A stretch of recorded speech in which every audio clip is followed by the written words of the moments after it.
Had never imagined that one ordinary morning would change my life so completely.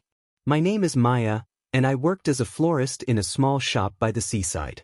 My world was simple: the smell of fresh roses, the hum of traffic outside, and the quiet joy of helping people express their love through flowers. I didn't have much, but I had peace, at least until that day. It was a Friday afternoon when a black limousine stopped in front of the shop.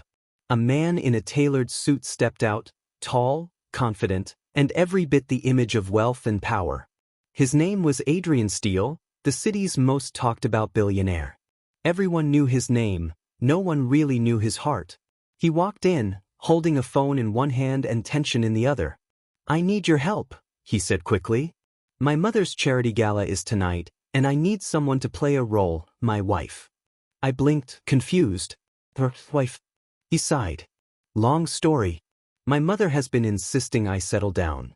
I told her I already have someone, to keep her happy. Now she's in town for one night, and I need someone believable." I thought he was joking, but the sincerity in his eyes told me otherwise. "I'll pay you generously," he added. For a moment I hesitated, then curiosity and a bit of madness made me say yes. Within hours, my life turned upside down.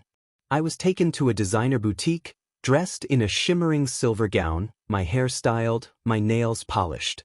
When I looked in the mirror, I barely recognized the woman staring back, graceful, elegant, glowing. For the first time in my life, I felt like someone out of a dream. Adrian met me at the entrance of the ballroom.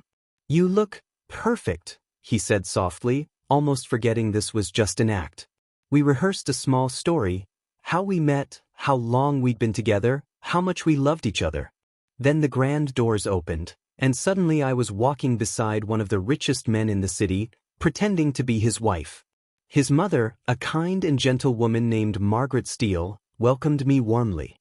She held my hand and said, "My son finally found someone who makes him smile. Thank you for loving him." Her words pierced something deep inside me. The warmth in her eyes felt real, like I belonged there. Throughout the night, Adrian and I danced, laughed, and spoke as if we truly were in love. Cameras flashed, people whispered, and I could feel his hand tighten around mine every time someone approached. When he smiled at me during the waltz, for a brief second, the world disappeared. It didn't feel like a performance anymore. During dinner, he leaned over and whispered, "You're handling this better than I expected." I smiled. Maybe I've watched too many romantic movies. He chuckled, the first real laugh I'd heard from him all evening. Beneath his calm, confident mask, there was a man who seemed lonely. The kind of loneliness money couldn't cure. When the gala ended, Margaret kissed my cheek and whispered, "Take care of him. He's strong on the outside, but inside, he's just a boy who misses being loved." Later, in the car, silence filled the space between us. The city lights reflected off the window, and I finally said, "You really love your mother, don't you?" He nodded. "She sacrificed everything for me. I just didn't want to disappoint her." We drove back to my little apartment by the flower shop. I handed him the ring he had given me for the evening. "Your performance worked," I said lightly. "Your mother adores me now." He smiled faintly. "She's not the only one." For a moment, I didn't understand, then I saw the softness in his eyes. But before either of us could speak, he handed me an envelope. "This is your payment." "Thank you, Maya. You made today easier." He left before I could reply. I stood by my door, holding the envelope but feeling emptier than ever. Inside, besides the payment, was a small card with just 3 words: "You were real." Days passed and life returned to normal. Back to my flowers, my quiet mornings, my small world. But something inside me had changed. I had seen the world of wealth, luxury, and charm, yet what stayed with me wasn't the glitter. It was the glimpse of a man who had everything but peace. A week later, a familiar car stopped outside the shop again.